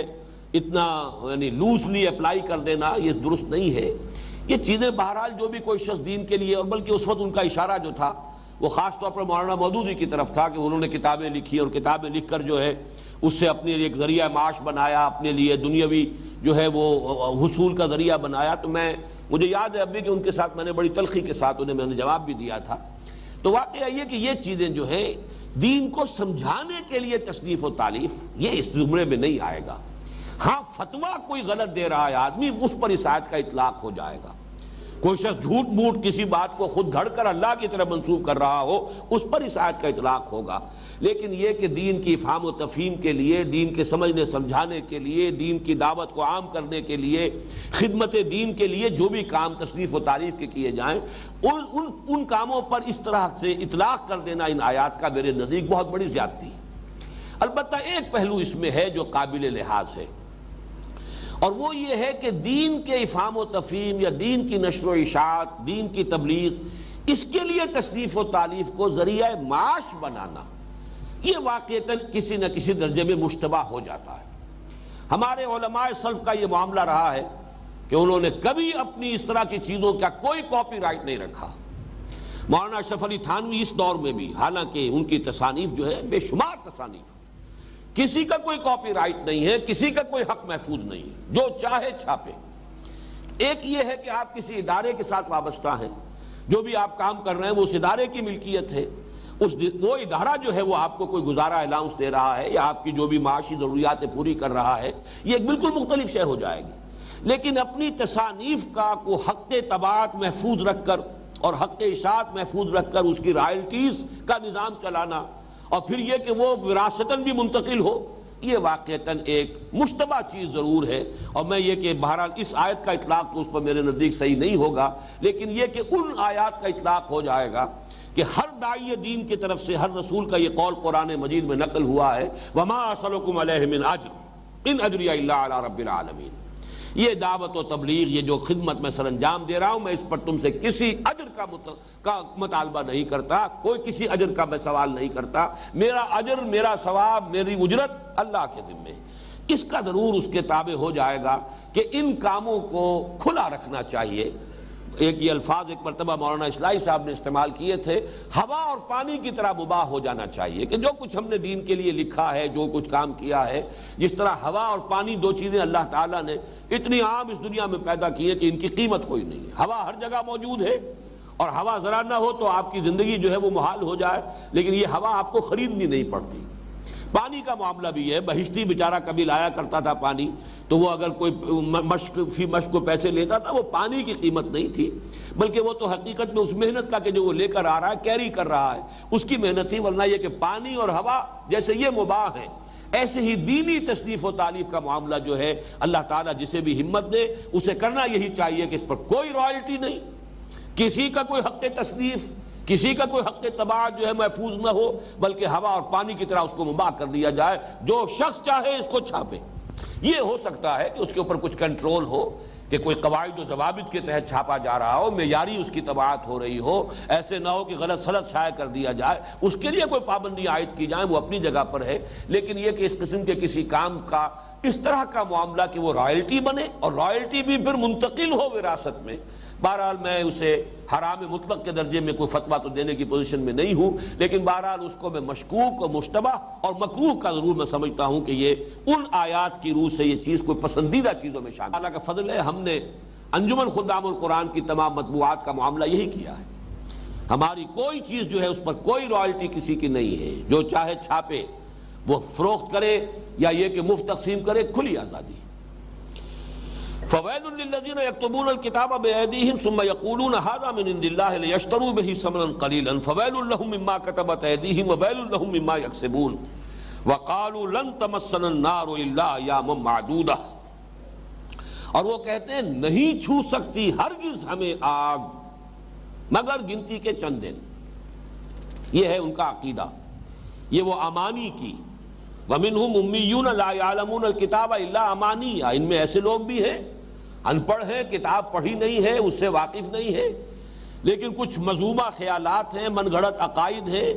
کچھ اپنے جی میں جو ہے ایسی باتیں جو ہیں انہوں نے گھڑ کر انہیں راسخ کر لیا ہے،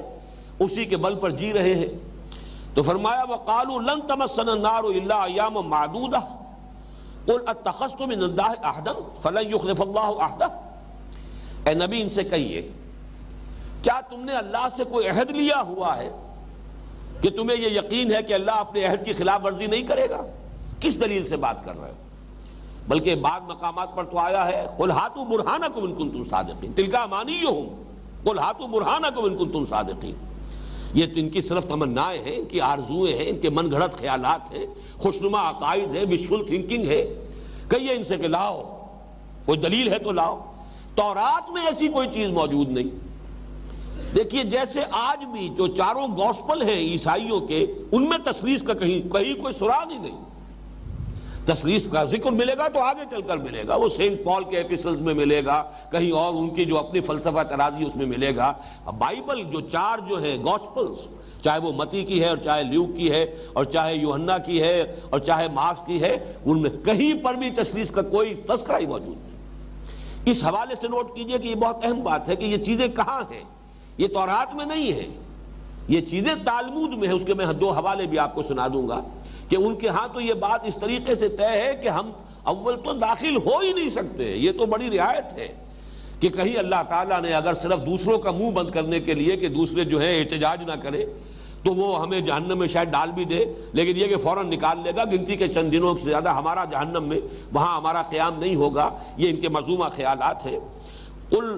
اتخذتم عند اللہ عہدا فلن یخلف اللہ عہدہ، اے نبی ان سے کہیے کیا تم نے اللہ سے عہد لیا ہوا ہے کہ اب اللہ تعالیٰ اپنے عہد کی خلاف ورزی نہیں کرے گا؟ ام تقولون علی اللہ ما لا تعلمون، یا یہ کہ تم اللہ پر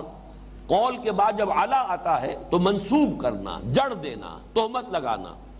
کیا تم اللہ تعالیٰ کی طرف منسوب کر رہے ہو بات جس کے لیے کہ تمہارے پاس کوئی علم نہیں ہے، کوئی دلیل نہیں ہے؟ کہیں تورات میں یہ ضمانت جو ہے موجود نہیں ہے کہ یہودی جو ہے وہ جہنم میں نہیں ڈالا جائے گا اور اس کے ساتھ کوئی معاملہ جو ہے اللہ کے ہاں وہ بڑا کوئی خصوصی ہوگا، پریفرنشل ہوگا۔ یہ میں آپ کو سنا دیتا ہوں کہ تالمود کا ایک سلیکشن ہے جو ڈاکٹر کوہن نے مرتب کیا ہے، اس کے یہ 2 حوالے میں دے رہا ہوں۔ قیامت کے دن ابراہیم در دوزخ پر تشریف فرما ہوں گے اور وہ کسی مختون اسرائیلی کو اس میں گرنے نہیں دیں گے۔ یہ اس سلیکشن آف تالمود میں صفحہ 404 پر یہ مولانا عبد الماجد دریابادی رحمہ اللہ نے اپنی جو تفسیر لکھی ہے اس میں یہ حوالے دیے کہ دوزخ کے دروازے پر حضرت ابراہیم بیٹھے ہوں گے اور کسی مختون جس کا ختنہ ہوا، اس لیے کہ یہ حضرت ابراہیم کی سنتوں میں سے ہے اور یہ خاص طور پر یہ سنت جو ہے یہود کے ہاں بھی مسلسل رہی ہے، پھر یہ کہ مسلمانوں میں اور یہ حضور صلی اللہ علیہ وسلم کی سنت کے اعتبار سے پھر ہمارے ہاں بھی یہ معاملہ چلا ہے۔ تو کوئی مختون اسرائیلی جو ہے، جو ختنہ شدہ اسرائیلی ہوگا، اس کو وہ جہنم میں داخل نہیں ہونے دیں گے، گرنے نہیں دیں گے، دروازے پر ہوں گے۔ اور صفحہ 405 پر یہ ہے کہ جہنم کی آگ اسرائیلی گناہگاروں پر کوئی قدرت ہی نہیں رکھتی، جہنم کی آگ کی کوئی تاثیر ہی نہیں ہے، کوئی قدرت ہی نہیں ہے اس کی کہ وہ کسی اسرائیلی کو جلا سکے یا اسے کوئی گزن پہنچا سکے۔ جیسا کہ میں عرض کر چکا ہوں کہ تورات میں یہ چیزیں نہیں ہیں، یہ چیزیں ہیں تالمود میں، من گھڑت خیالات انہوں نے خود گھڑے، اپنا دین خود تشریف کیا، یہ جیسے عقائد ہمارے ہاں بنتے چلے گئے اور نئے نئے جو ہے توہمات ہمارے دین میں داخل ہوئے، بدعات کا تومار اور نئی نئی رسومات اور ایک بالکل نیا دین اور ایک نئی شریعت تشریف ہو گئی، یہ چیزیں ہمارے ہاں تو علیحدہ رہیں۔ بہرحال قرآن قرآن ہے، حدیث حدیث ہے، فقہ فقہ ہے، ہر شے علیحدہ علیحدہ ہے۔ اب اگرچہ کتابیں ہیں عقائد کی تو علیحدہ ہے، معتزلہ کے عقائد کی علیحدہ کتابیں مل جائیں گی، اشاعرہ کی علیحدہ مل جائیں گی، اور جو ماتریدیاں ہیں ان کی علیحدہ مل جائیں گی، ہمارے ہاں ہر شے علیحدہ ہے۔ لیکن جیسا کہ انجیل کا معاملہ ہے اس میں وحی الہی بھی، حضرت عیسیٰ کے اپنے وعظ بھی، اپنے فرمودات بھی، حضرت عیسیٰ کی سیرت بھی، چاروں چیزیں گڑبڑ ہو کر دی گئی ہیں، وہ چاہے سینٹ متی کی ہو، چاہے وہ یوحنا کی ہو، چاہے مارک کی ہو، چاہے لوکس کی ہو، یہ سب کی سب چاروں چیزیں وہاں پہ گڑبڑ ہو گئی ہیں۔ تو اسی میں وہ اصل انجیل بھی ہے جو اللہ تعالیٰ نے حضرت مسیح کو عطا فرمائی، لیکن ساتھ ہی حضرت مسیح کی سیرت بھی ہے، حضرت مسیح کے اپنے فرمودات بھی، اپنے مواعظ بھی ہے، اور بڑا مشکل ہو جاتا ہے پڑھنے والے کے لیے کہ وہ علیحدہ علیحدہ کر کے بتا سکے، لیکن یہ کہ بہرحال اس میں موجود ہے وہ اصل انجیل بھی، اس میں کوئی شک نہیں۔ بلکہ اس کا تو ایک واقعہ بھی ہے کہ میں نے ایک مرتبہ اپنے زمانہ طالب علم میں مسٹر وائٹ ہوتے تھے منٹگومری میں، جو اب سائی وال کہلاتا ہے، وہاں چونکہ مشن کا کافی بڑا ایک ہاسپٹل بھی ہے اور بڑا ادارہ ہے ان کا، مشنری ادارہ، تو میں نے ان سے ایک مرتبہ سوال کیا، یہ 4 گاسپلز ہیں،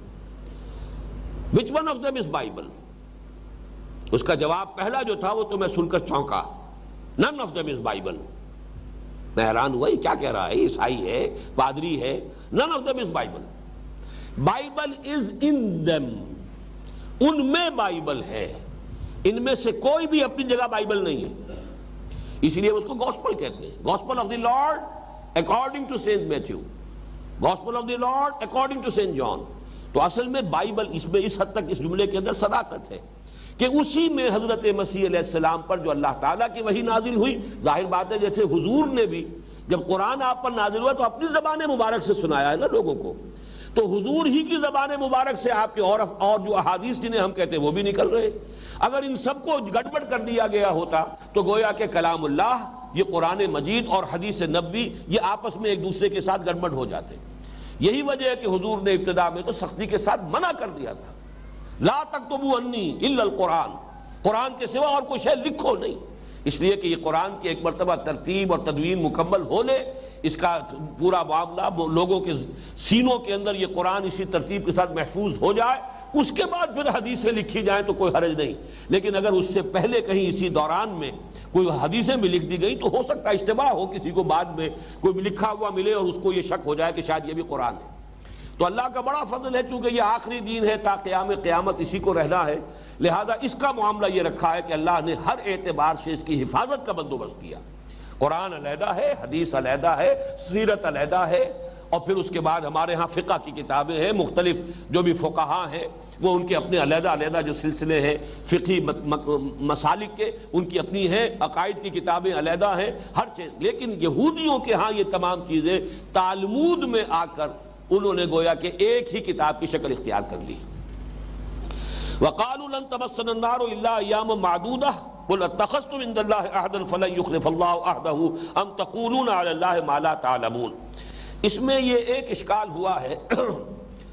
خود یہودیوں کی مختلف روایات اس میں آتی ہیں، ان کا کچھ لوگوں کا کہنا یہ کہ 40 دن ہمارا کوئی بھی اسرائیلی جہنم میں ڈالا گیا تو میکسیمم 40 دن تک رہے گا۔ کیوں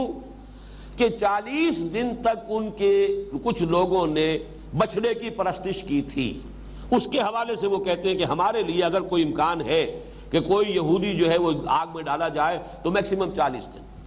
بعض لوگوں کے نزدیک وہ مقدار جو ہے وہ 7 دن ہے،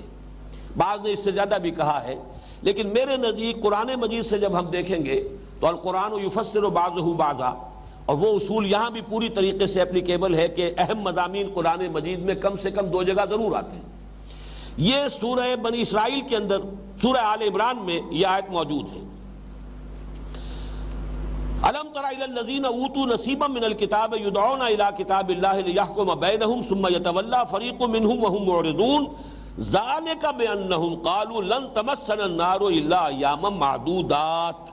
وَغَرَّهُمْ فِي دِينِهِمْ مَا كَانُوا يَفْتَرُونَ۔ کیا تم نے دیکھا نہیں ان لوگوں کو جنہیں کتاب کا ایک حصہ دیا گیا تھا،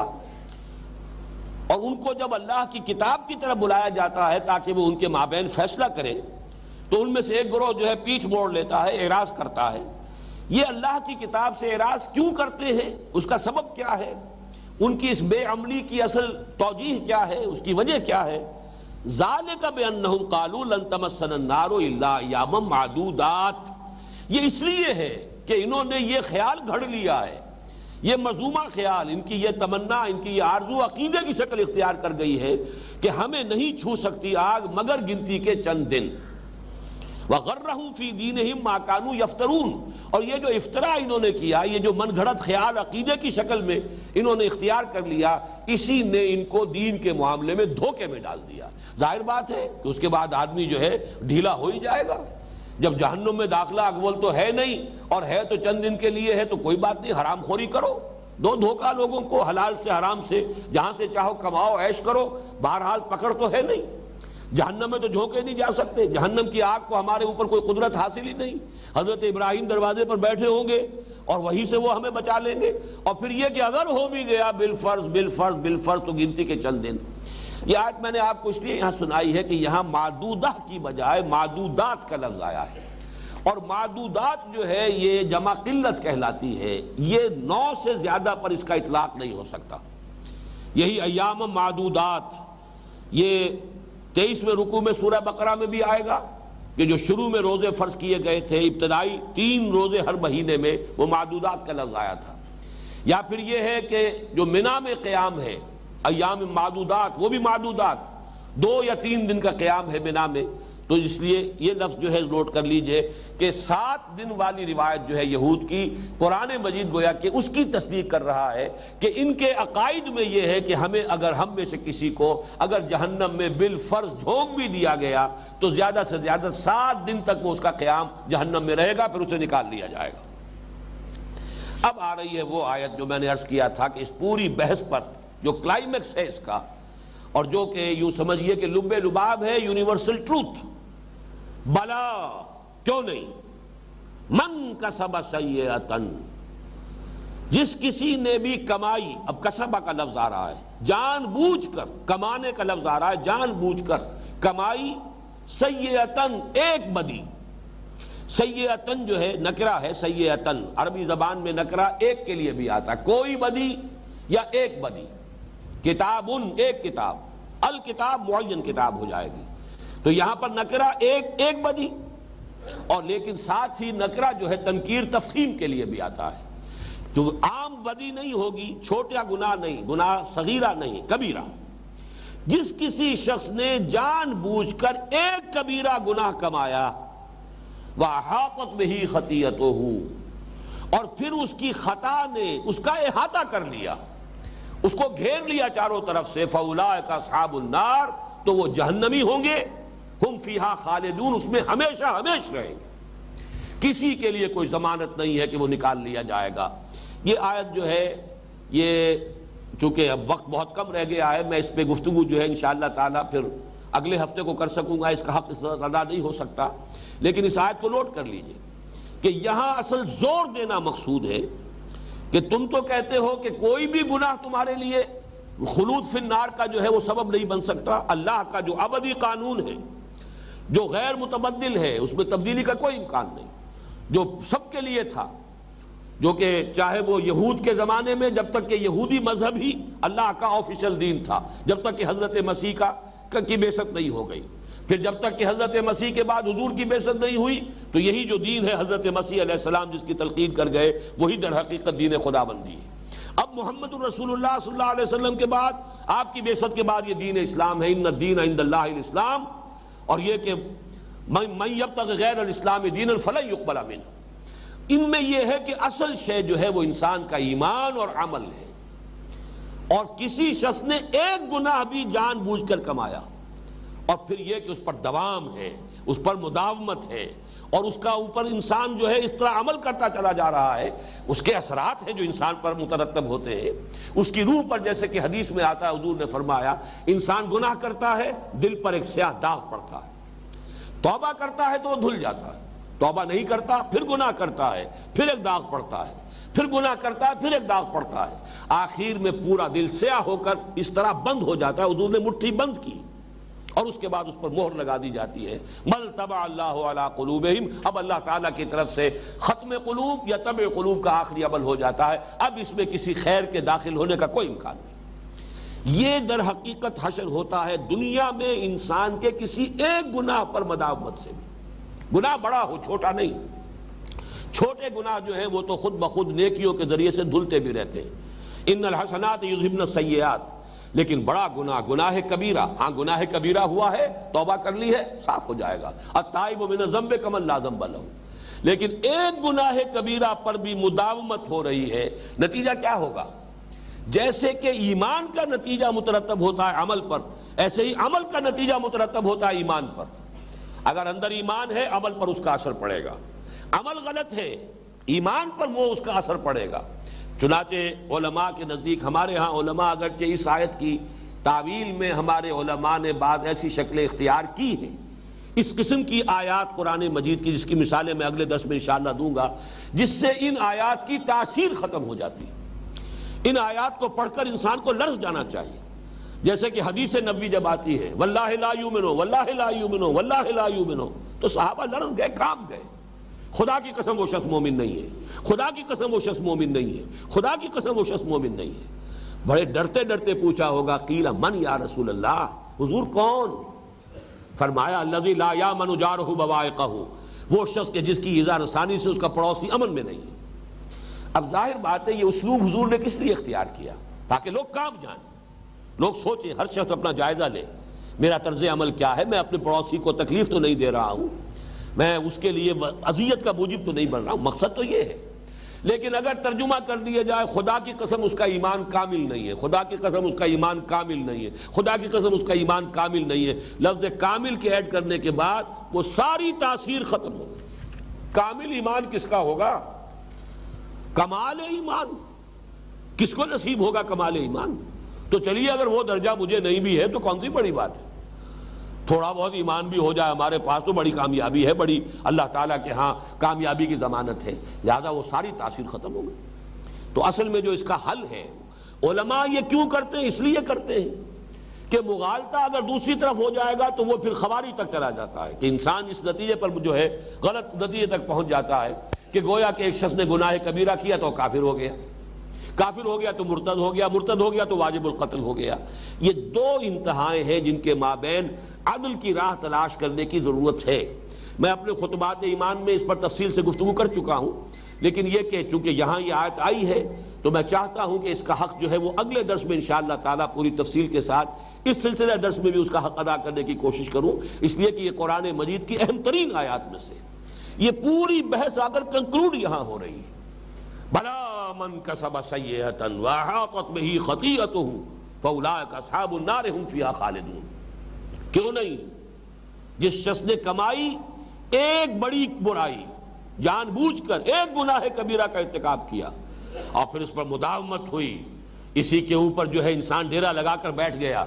اور اس نے اس کا احاطہ کر لیا۔ ایک گناہ کے اثرات بھی انسان کو اپنے گھیرے میں لے سکتے ہیں، اپنے احاطے میں لے سکتے ہیں۔ سود خوری کرتا چلا جا رہا ہے، کرتا چلا جا رہا ہے، کرتا چلا جا رہا ہے، کیا اس کے کوئی اثرات اس کی شخصیت پہ نہیں پڑیں گے؟ ہمارے وہ یہ جو ٹریڈیشنل علماء ہیں وہ بھی ایک اصول مانتے ہیں کہ المعاصی برید الکفر،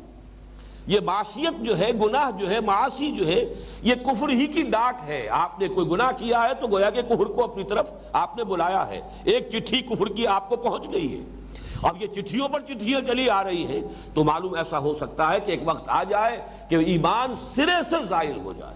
اگرچہ ایک انسان اوپر سے وہ مرتد نہیں ہو رہا، وہ کافر نہیں ہے، زبان سے کلمہ کفر نہیں کہہ رہا، وہ اپنے آپ کو مسلمان سمجھ رہا ہے، لیکن جیسے منافقین کے بارے میں قرآن مجید میں سورہ منافقون میں کہا گیا ذالک بانہم آمنوا ثم کفروا